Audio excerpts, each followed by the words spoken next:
How is everyone doing? Yeah, this is my first time. I think I'm looking over here going live on YouTube. I think I'm doing this right. Am I doing this right?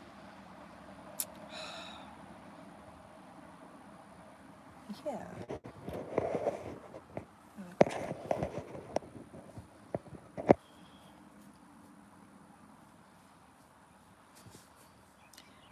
Yeah.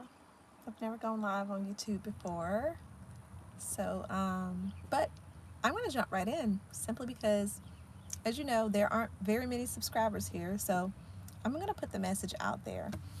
My name is Stephanie Myers. I teach women of faith how to pray more effective prayers so that they can tap into the power they possess on the inside and manifest the life that they desire.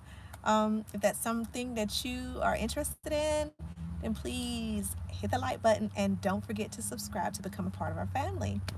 And so today, I'm going to be talking about how to disconnect from your current reality so that you can manifest. This has been my topic for the last month.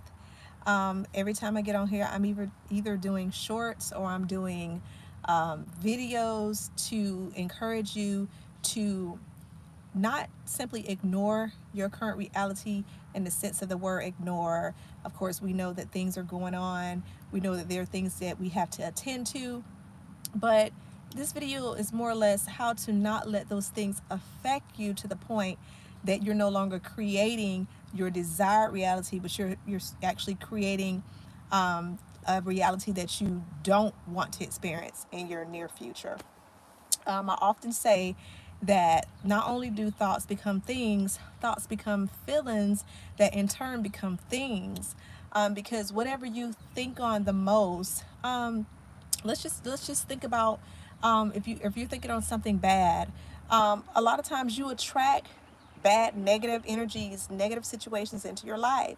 And so, not only that, but think about how you feel when you think of something bad. You know, when something comes to your mind that's not favorable and you dwell on that thing, you begin to focus on that thing, and whatever you focus on, it grows. So, not only are you focusing on it, but those things that you think of that are negative, they begin to influence you. They begin to influence how you feel. And everything is a seed, but I feel like the most potent seeds are your feelings. And so when you're thinking on negative thoughts and you begin to think on these thoughts begin to fester and the seeds begin to grow, which causes you to have these negative feelings. And we talk about it all the time, those negative feelings will actually cause you to, those are vibes. And so those vibes are going out into the universe. Hi, Anastasia. I'm so happy you're here. Those negative vibes are actually going out into the universe, and you are attracting that back into your life. It's just like the saying, you attract what you are. This is exactly what's happening. So in order to attract what you desire, you must be what you desire. Some people say, well, how do I do that, Stephanie? How can I be what I desire? It's real simple. All you have to do is take yourself to that place of having it already. My definition of prayer, and I would agree, and I'm sure a lot of the metaphysical teachers and those of you who are experienced and have learned how to manifest, you understand that you not only you attract what you are, but in order to become, you have to put yourself in that position. That is the definition of prayer, is believing that what you desire is already in your possession. So think about it. What does it feel like to have what you desire already? How does it feel? What are you doing? What does that look like? What is your reality of you? What is your desired reality? How does that really feel? Okay, so I'll take you back to the time, and I'm going to do more manifestation stories. I manifested my first 10 grand on last year. And this was outside of a job. This was outside of me working. This was outside of all of these things. I had made it up in my mind that I was going to manifest 10 grand. And In order to do this, there are several ways I had to learn to disconnect from my current reality, because at that time when I made the decision and the choice to manifest 10 grand, I didn't have 10 grand in my bank. I don't believe I had 2 grand in my bank at the time. And if I had it in there, of course, it wasn't 10 grand what I desired. I'm live. What's up? In the driver's seat. For what? In the passenger seat. For what? I want to drive by and see if they already started on the car. Well, hold on. So what I decided to do is it's my son. I actually had to become what I desire. What I did was, the first thing I did was I began to start pretending that I already had 10 grand. I began to I would get up in the morning and I would just say, oh, I'm so happy and grateful that I have 10 grand, that I have $10,000. I would script it. Because at the time, keep in mind, when I began to manifest these things, or began to attempt to manifest 10 grand, I didn't know what that felt like. So what I had to do was I had to do things that put me in the state of already having it. And so what I did was, I had a friend who actually, it was her idea that we manifest 10 grand. I wanted to manifest a grand, and she was like, how about 10 grand? And I was like, oh, I mean, I don't know about that.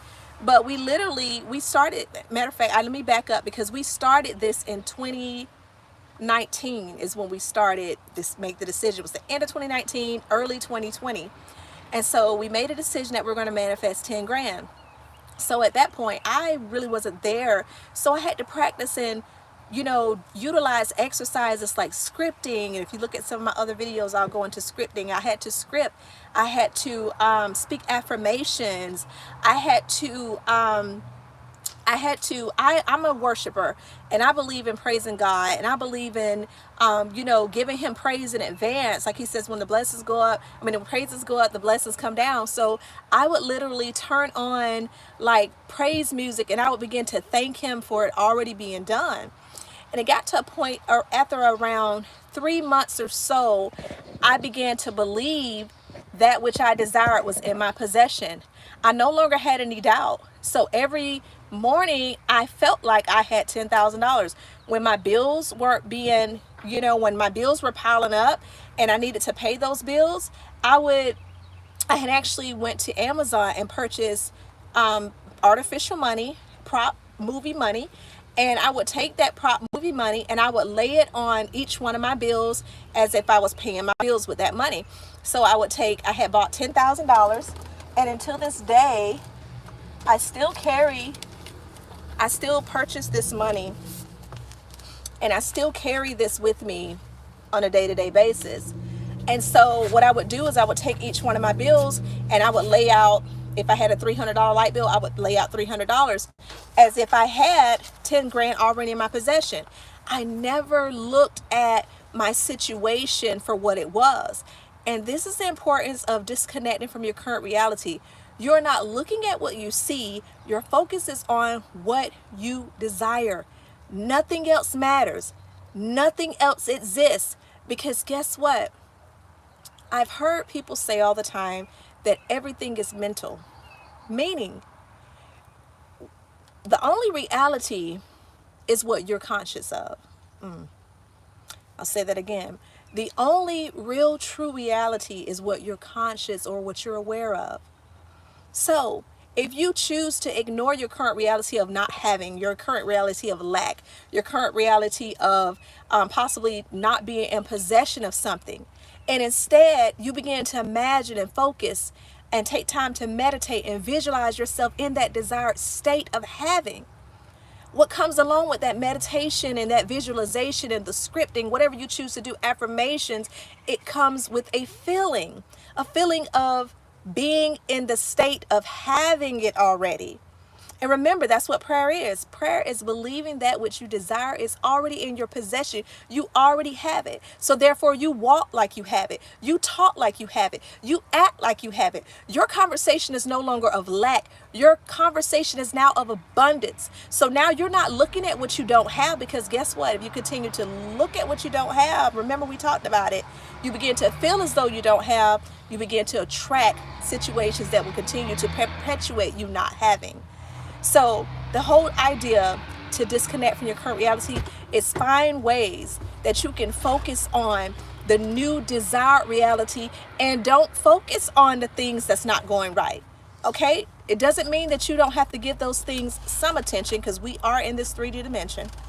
So you may have to acknowledge those things and say, yeah, I understand that's happening, but you know what? Regardless of whether or not it's happening, that's not my reality. What I see in the midst of everything, and I have to go back to Florence Scovel Shinn because I love her. I love her affirmations. I watch her videos almost daily here on YouTube. And she says, I am not moved by appearances, and therefore appearances move. Your appearances will have to line up with what you say, with what you think, with what you believe. So those situations, they will begin to shift and they will begin to change. And that new reality, that new state of being will begin to rise out of the ashes of what you're dealing with, with the circumstances that you're going with. And you begin to see the new reality. And then you begin and be able to experience it. So thank you guys for watching. I appreciate you. This is my first live video here on YouTube. And I just jumped on. I kind of want to encourage you. Don't forget that you can subscribe to this channel if you're new. I'd love for you to be a part of this family. Check out my resources in the description box. I have a book that I've written, How to Get What You Want. It goes into a lot of these topics that I talk about. I also have another book, Live the Life of Your Dreams, Finding True Success Through God's Purpose for Your Life. Check those books out. Check the links out. I also have a one-on-one manifestation session if you want to go through that coaching session with me, and I can show you how I manifest the life that I desire, and how to disconnect from your current reality while you're trying to manifest your new reality. Thank you so much for watching. Oh, thank you so much, Anastasia, for watching. You're a blessing as well. And I'll talk to you guys next time. Bye.